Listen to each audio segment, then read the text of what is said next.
अस्सलाम वालेकुम, my name is अस्मा रसूल। आज जिस चीज़ पे हम बात करेंगे वो है ब्रेस्ट फीडिंग। कि ब्रेस्ट फीडिंग जो मदर और चाइल्ड दोनों के लिए बहुत ज़्यादा बेनिफिशियल होती है।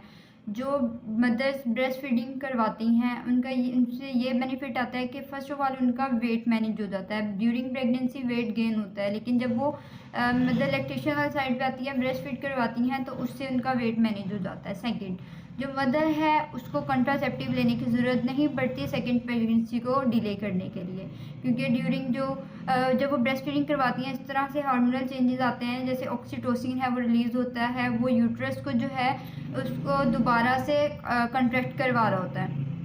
तो उसके अलावा जो ब्रेस्ट फीडिंग है इससे जो मदर है उसमें breast cancer, ovarian cancer, hypertension, type 2 diabetes, इससे भी जो है वो प्रिवेंशन मिलती है। और सेकंड, जो बेबी के लिए बेनिफिट है, सबसे ज़्यादा अहम बेबी के लिए ये है कि रिक्वायरमेंट होती हैं उसकी, उसको मदर मिल्क से मिल जाती हैं उसको। मतलब हम फार्मूला मिल्क की तरफ लेके जाते हैं कि इससे कुछ लोगों के जहन में जो है ना ये मिथ होती है कि हम फार्मूला मिल्क जो है उसको दे रहे हैं तो इससे उसको ज़्यादा जो है वो हेल्दी रह रहा है। उससे वो कुछ लोग कहते हैं कि हमने फार्मूला मिल्क दिया है उसे हमारा बच्चा जो है वो मोटा हो गया है। वो मोटा होगा लेकिन वो हेल्दी नहीं होगा। हेल्दी होने में और मोटा होने में बहुत फ़र्क होता है। तो जो बच्चे की रिक्वायरमेंट है, मैक्रोन्यूट्रिएंट्स हैं या माइक्रोन्यूट्रिएंट्स हैं, वो ब्रेस्ट मिल्क से पूरी हो जाती हैं। उसके अंदर कार्ब्स, फैट, प्रोटीन, विटामिन जो है ए, सी, और उसके अलावा बी विटामिन उसके अंदर होते हैं, जिंक, मैग्नीशियम, सब उसके अंदर अवेलेबल होता है।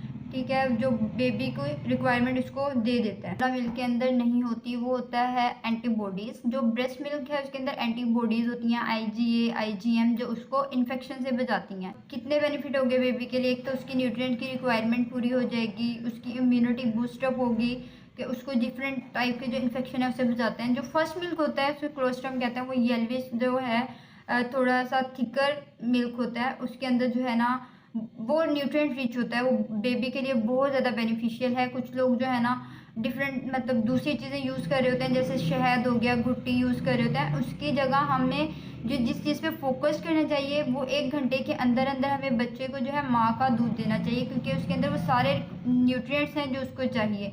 उससे ज़्यादा अच्छा जो उसके लिए फर्स्ट फूड है वो कोई हो ही नहीं सकती। तो हमें सबसे पहले उसको कोलेस्ट्रम यानी कि फर्स्ट मिल्क की तरफ लेके जाना चाहिए, जो उसके न्यूट्रिएंट रिक्वायरमेंट को पूरी कर देता है। मतलब बैड प्रैक्टिस है कि लोग जो है ना न्यूबॉर्न बेबी को ना हनी दे रहे होते हैं, लेकिन हमें हनी उसको 1 ईयर तक देना ही नहीं होता।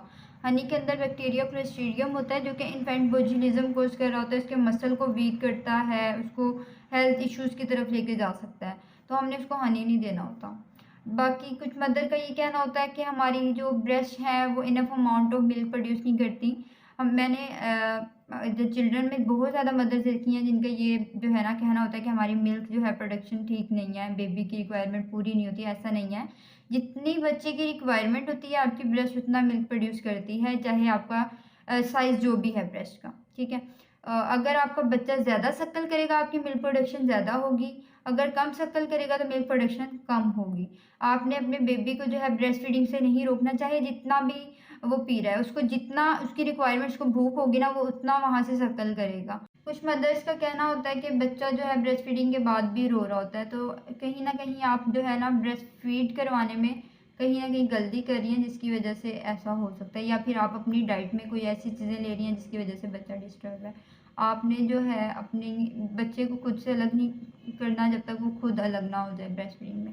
उसकी रिक्वायरमेंट उसको मिलती है एंड वाले मिल्क से। जब वो शुरू वाला मिल्क जो है उसको फॉर मिल्क कहते हैं, वो सिर्फ उसकी प्यास बुझाता है, उसको प्रोटीन देता है। एंड वाले से उसको फैट्स और जो उसकी कैलोरीज हैं वो मिल रही होती हैं। जब तक बच्चा खुद ब्रेस्ट फीडिंग करना ना छोड़ दे आपने बच्चे को अलग नहीं करना। बाकी अगर फिर भी बच्चा रो रहा है तो उसको कोई फिजिकली उसका मसला हो सकता है या आपकी डाइट में कोई मसला हो सकता है।